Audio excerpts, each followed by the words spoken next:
On March 28, 1757, in the heart of Paris, a crowd gathered to witness something so horrific that even seasoned executioners would struggle to complete their task. A man named Robert-François Damiens was about to become the last person in French history to be torn apart by horses, a death so brutal that it would shock an entire nation into reconsidering the very nature of justice itself. This wasn't the execution of a mass murderer or a war criminal, but of a domestic servant whose only crime was daring to strike at the untouchable figure of absolute monarchy. The story of Damiens' death is more than just an account of medieval brutality surviving into the Age of Enlightenment. It represents the collision between an old world clinging desperately to divine authority and a new world beginning to question the very foundations of power. What happened on that March day would echo through the corridors of Versailles, the salons of Paris, and ultimately contribute to the revolutionary fervor that would consume France just decades later. To understand the magnitude of what occurred, we must first understand the man at the center of this tragedy. Robert-François Damiens was not a revolutionary intellectual or a political mastermind. He was a simple man driven to an act of desperate defiance that would cost him everything. His story reveals how absolute power, when threatened even by the smallest gesture of rebellion, responds with unimaginable cruelty. The method chosen for Damiens' execution, dismemberment by horses, had been reserved for the most heinous crimes against the crown for centuries. Known in French legal terminology as écartèlement, this punishment was designed not merely to kill, but to demonstrate the absolute power of the monarchy over the bodies and souls of its subjects.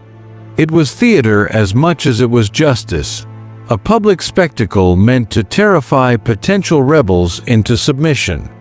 Yet something went wrong on that March day in 1757. The execution that was meant to display royal power instead revealed its weakness. The horses, the executioners, even the gathered crowd seemed to rebel against the brutality they were witnessing. What should have been a swift demonstration of justice became a prolonged agony that lasted for hours, with Damiens refusing to die even as his body was systematically destroyed. The account of this execution, preserved in meticulous detail by contemporary observers, reads like something from humanity's darkest nightmares. But it was real, witnessed by thousands and documented by officials who seemed both fascinated and horrified by what they were recording. These records provide us with an unvarnished look at how civilized society can descend into barbarity when power feels threatened. This is the story of the last man torn apart by horses in France. A story that reveals not just the capacity for human cruelty, but also the moment when that cruelty finally became too much for even its perpetrators to bear. It's a story about power, resistance, and the terrible price of challenging authority in an age when kings claimed to rule by divine right. The France of 1757 was a nation balanced precariously between two worlds. On one side stood the absolute monarchy of Louis XV, a system that had reached its zenith under his predecessor Louis XIV, the Sun King. This was a realm where the king's word was literally law, where challenging royal authority was not just treason but sacrilege, an offense against God himself, who was believed to have placed the Bourbon dynasty on the throne of France. The concept of royal authority in 18th century France went far beyond political power. The king was considered God's representative on earth, his body sacred and inviolable. To strike the king was not merely an act of violence but a form of deicide, an attempt to wound the divine order itself. This belief system, known as the divine right of kings, had been carefully cultivated over centuries to justify absolute rule and eliminate any question of the monarch's authority. Yet beneath this veneer of absolute power, France was experiencing profound social and intellectual upheaval. The ideas of the Enlightenment were spreading through the salons of Paris and the coffee houses of provincial towns. Philosophers like Voltaire and Diderot were questioning traditional authorities, including the church and the monarchy. The very foundations of the old order were being examined and found wanting by an increasingly educated and skeptical population. This tension between old and new created a dangerous atmosphere at the court of Versailles. Louis XV, unlike his illustrious predecessor, was not a strong ruler. He was seen as weak, indecisive, and more interested in his mistresses than in governing. The 7 Years' War was draining the royal treasury, and France was suffering a series of military defeats that tarnished the crown's prestige.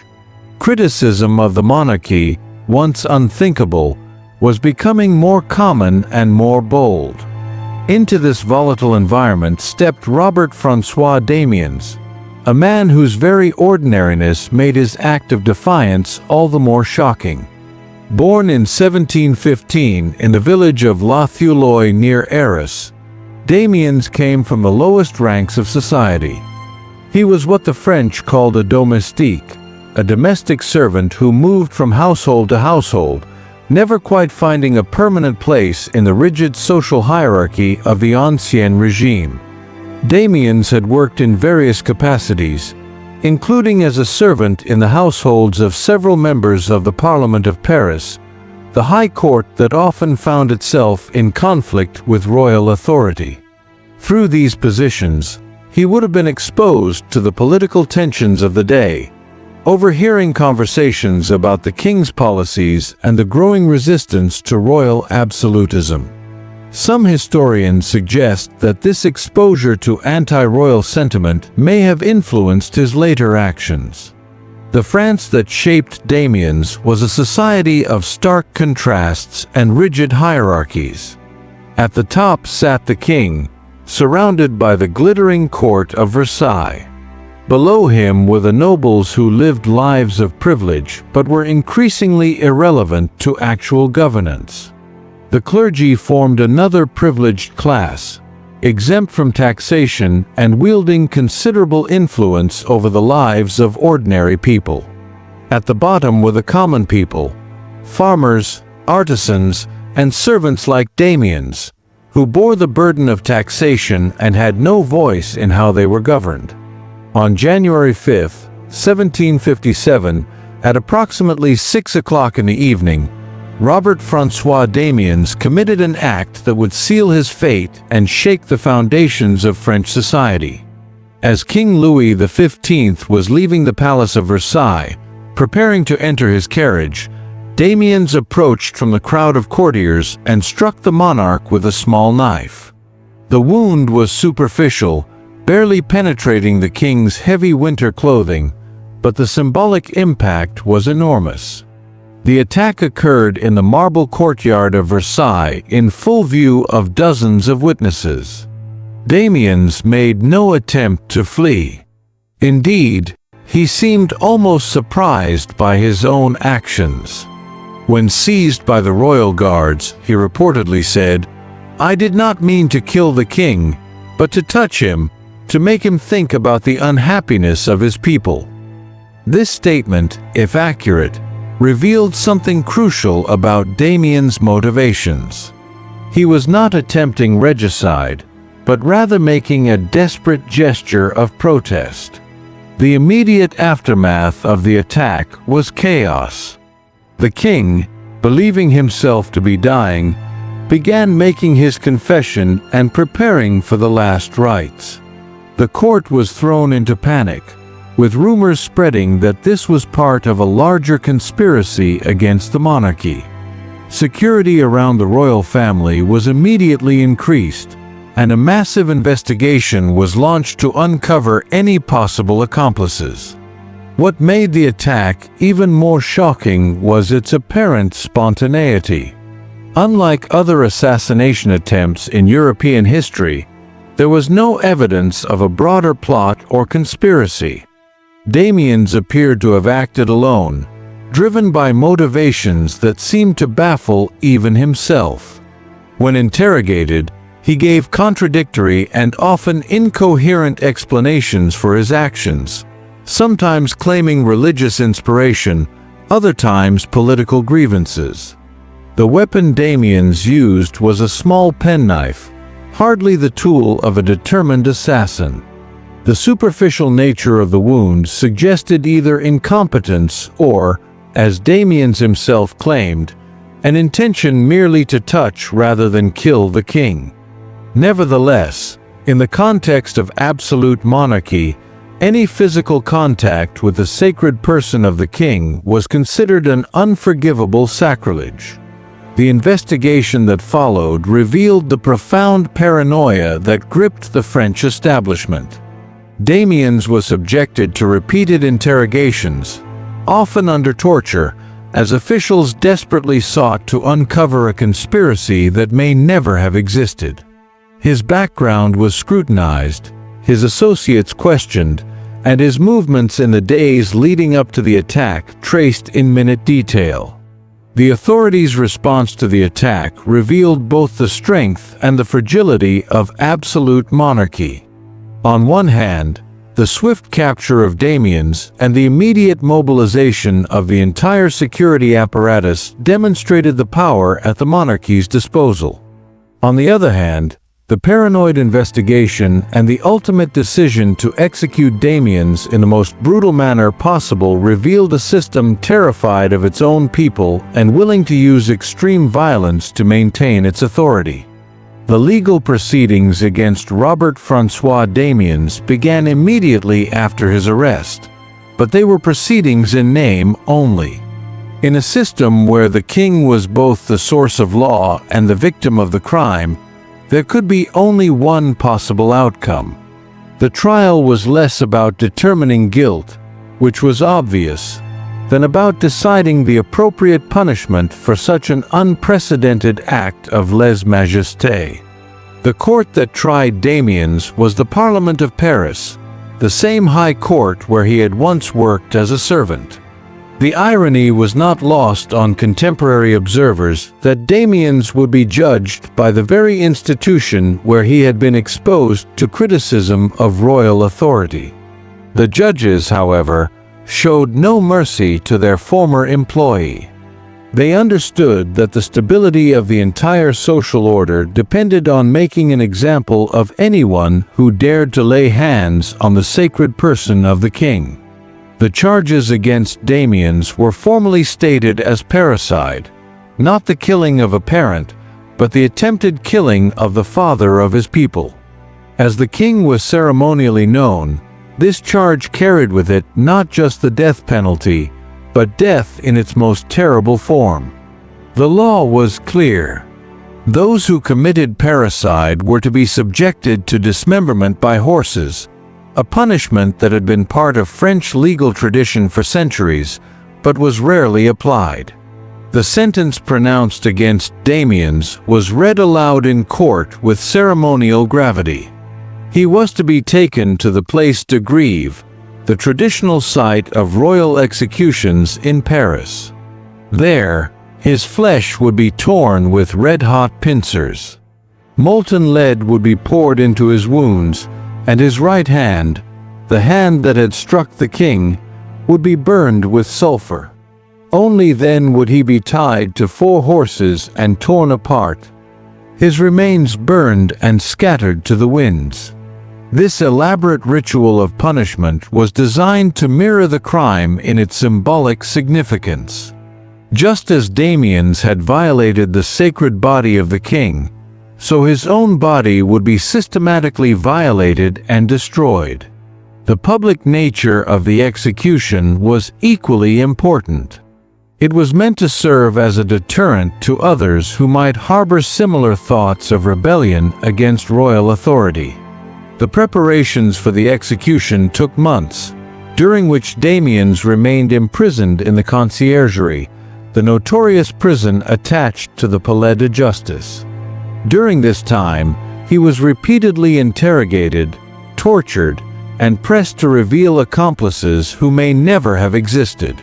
The authorities seemed unable to accept that such a momentous act could have been committed by a single, unremarkable man acting alone. Contemporary accounts describe Damiens's behavior during his imprisonment as erratic and often contradictory. Sometimes he seemed resigned to his fate, other times defiant. He occasionally claimed that he had acted on divine inspiration, other times that he had been driven by concern for the suffering of the French people.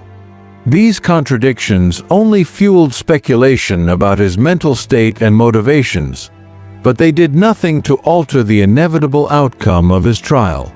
The morning of March 28, 1757, dawned gray and cold over Paris.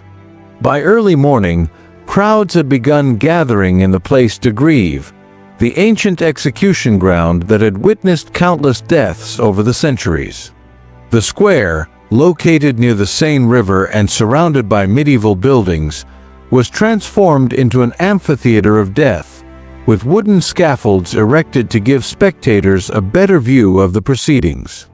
The execution was scheduled to begin at noon, and the preparations had been meticulous. The executioner, Charles-Henri Sanson, came from a family that had served as royal executioners for generations. Even for someone accustomed to death, the task ahead was daunting. The method of execution, dismemberment by horses, had not been performed in France for decades, and the practical details had to be worked out through consultation with historical records and older executioners who remembered similar cases. For horses had been selected for their strength and trained for their grisly task. The animals, according to contemporary accounts, seemed to sense the unnatural nature of what they were being asked to do. They were restless and difficult to control, as if they, too, were reluctant participants in the day's events. The symbolism was not lost on observers.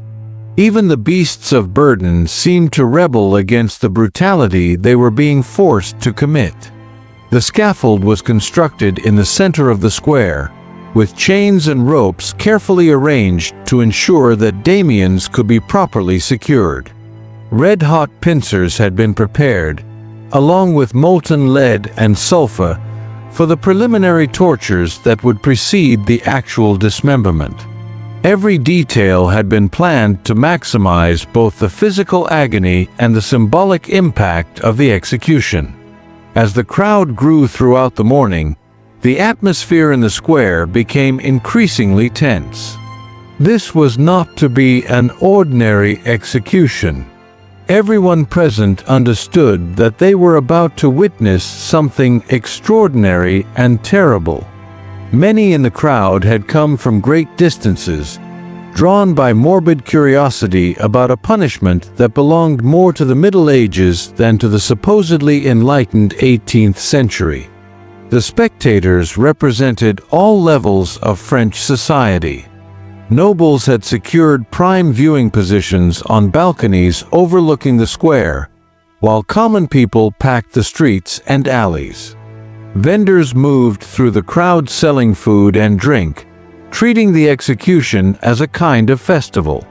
The mood was a mixture of anticipation, revulsion, and fascination, emotions that would soon give way to horror as the reality of what they were witnessing became clear. When Damiens was finally brought to the scaffold, he appeared calm but resigned. Dressed in a simple white shirt, he looked smaller and more ordinary than the crowd had expected. Here was no obvious monster or fanatic, but a middle-aged man who seemed almost bewildered by the circumstances in which he found himself. His ordinariness made what was about to happen all the more disturbing. At precisely noon, The execution began with the preliminary tortures specified in Damiens' sentence. His flesh was torn with red-hot pincers, causing him to cry out in agony. Molten lead was then poured into the wounds, and his right hand was burned with sulfur until the flesh was charred and blackened. Throughout these preliminary torments, Damiens remained conscious and aware, his screams echoing across the silent square. These initial tortures, horrible as they were merely the prelude to the main event. The real punishment, the dismemberment that would give this execution its place in history, was yet to come. As the executioners prepared to attach the ropes to Damiens' limbs, even they seemed hesitant about what they were about to do. The crowd, which had been vocal and animated earlier, fell into an unnatural silence.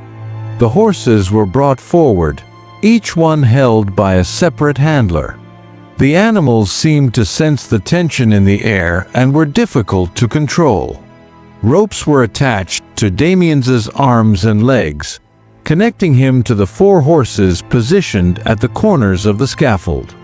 The executioners checked and rechecked their arrangements, knowing that what came next would test both their skill and their stomach for the work they had chosen. What happened next would be seared into the memory of everyone present and would ultimately contribute to the abolition of such barbaric punishments in France. The attempt to tear Damiens apart with horses, which should have been completed within minutes, stretched on for hours. The horses, despite being whipped and spurred, seemed reluctant to pull with sufficient force to dismember a human body. The failure of the horses to complete their grisly task quickly became apparent to everyone in the square. The animals strained against their ropes, causing Damiens excruciating pain as his joints were stretched to their limits, but his limbs remained attached to his torso.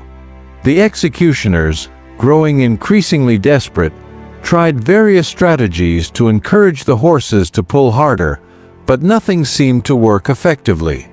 As the minutes turned to hours, the mood of the crowd began to shift dramatically. What had begun as morbid entertainment became something much more disturbing. Spectators who had come expecting to witness swift, if brutal, justice instead found themselves watching a prolonged torture that seemed to have no end. Some began to leave, unable to stomach what they were seeing, while others remained transfixed by the horror unfolding before them. The executioners, realizing that the horses alone would not be sufficient, began to make additional cuts in Damiens' joints with knives and saws. Even this brutal intervention did not immediately resolve the problem. His arms were eventually separated from his body, but his legs proved more resistant. Contemporary accounts describe the sound of breaking bones and tearing flesh, sounds that carried clearly across the now silent square. Throughout this prolonged ordeal, Damiens remained conscious and aware.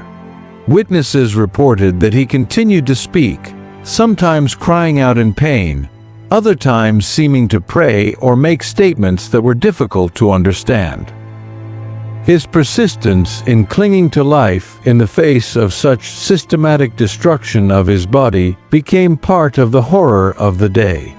It was as if his very refusal to die was a final act of defiance against the system that was destroying him.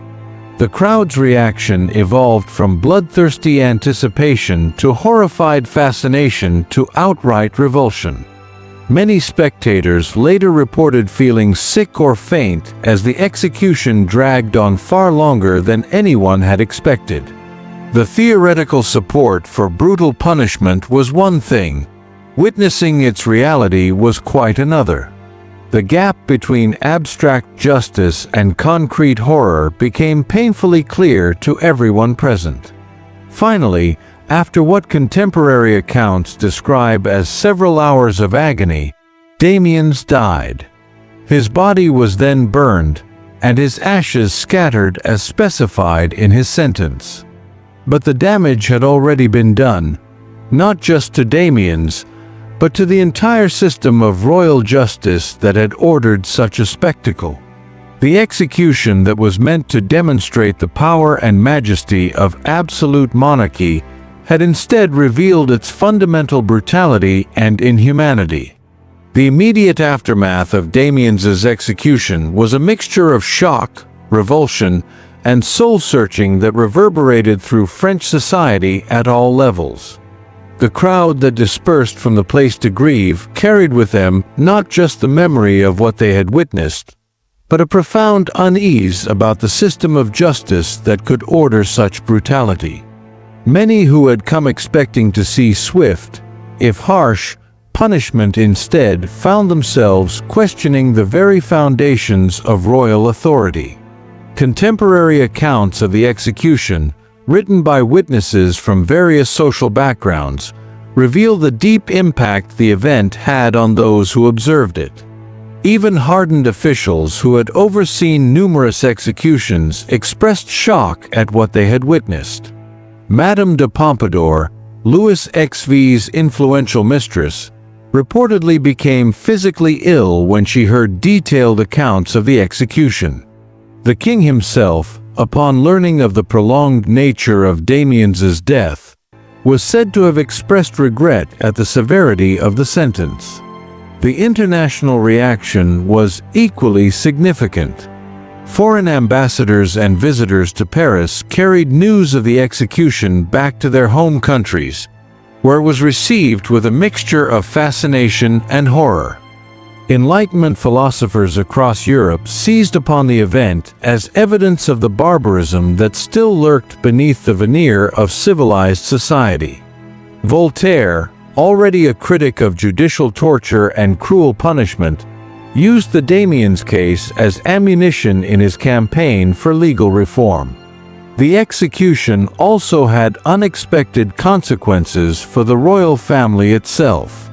Louis XV, who had initially demanded the harshest possible punishment for his attacker, found himself haunted by the prolonged brutality of Damiens's death. Some historians suggest that the king's apparent loss of nerve in later crises can be traced back to this moment, when the full implications of absolute power were revealed in their most naked form. The Catholic Church, which had supported the execution as just punishment for an attack on God's anointed representative, also found itself in an uncomfortable position. The prolonged nature of Damiens's suffering raised theological questions about mercy and forgiveness that church officials struggled to answer. Some clergy began to question whether such extreme punishment was compatible with Christian teaching about redemption and human dignity.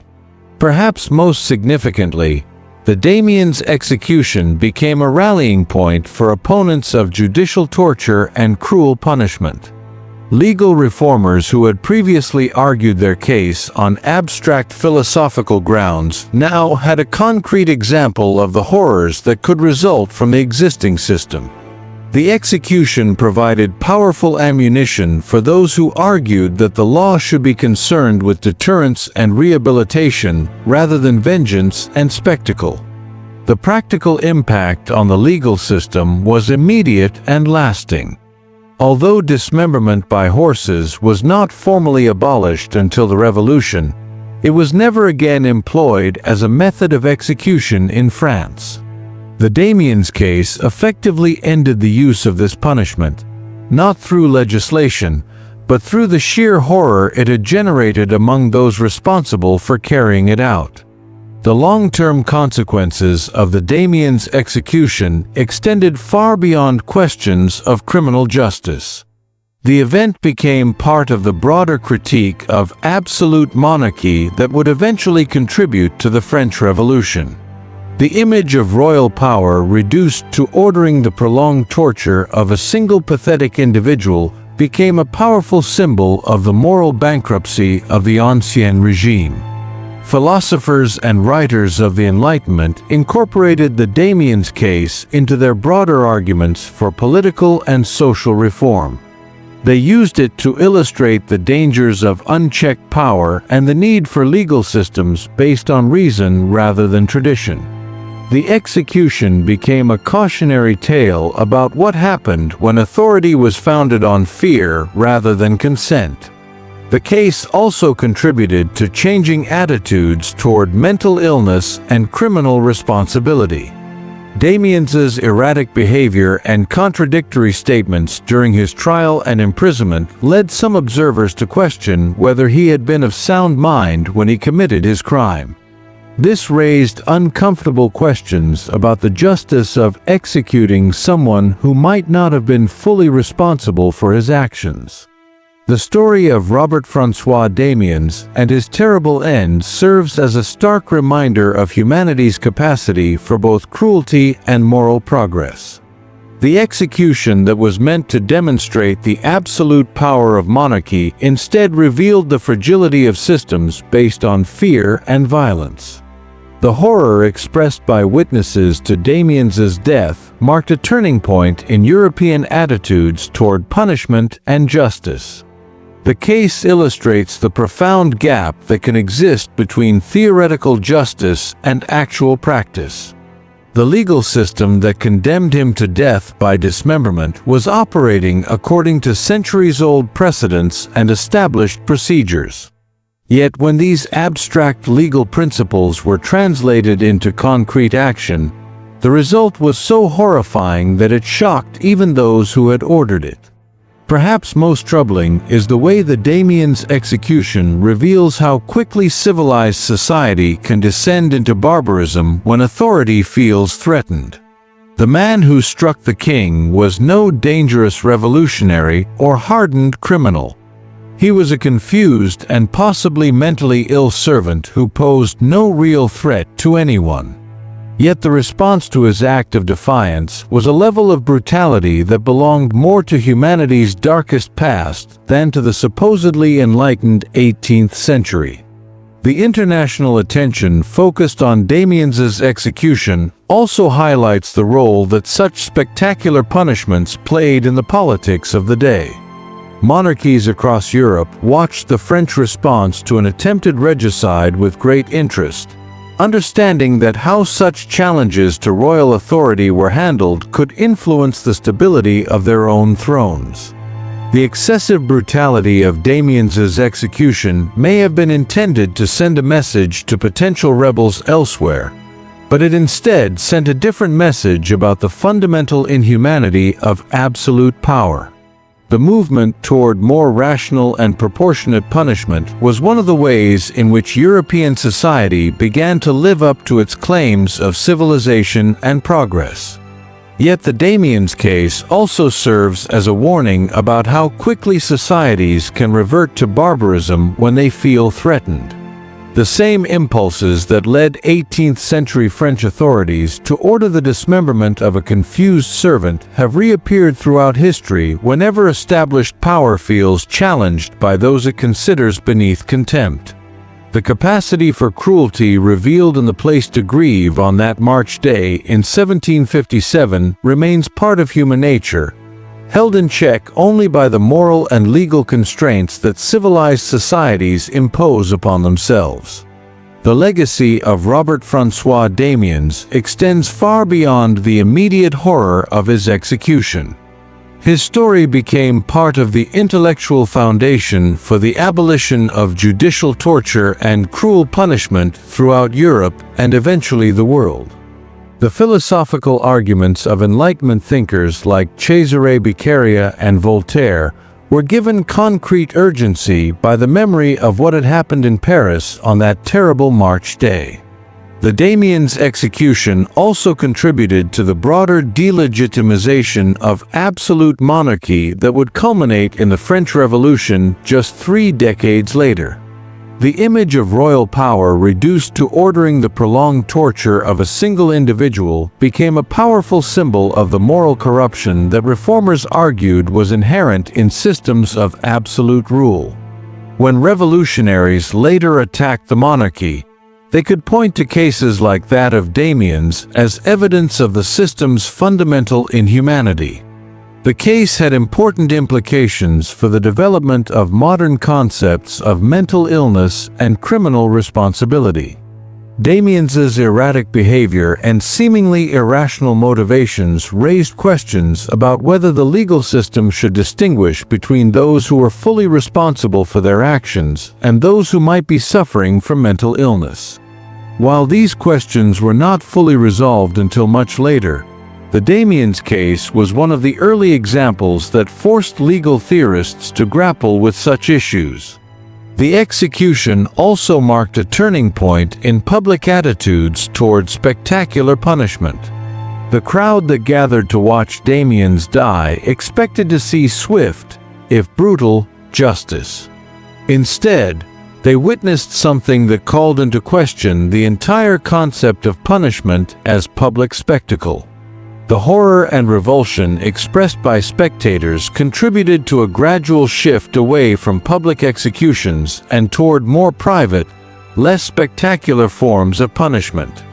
The international reaction to the Damiens execution helped spread Enlightenment ideas about legal reform beyond France's borders. Foreign observers who witnessed or heard about the execution carried their revulsion back to their home countries, where it contributed to pressure for similar reforms.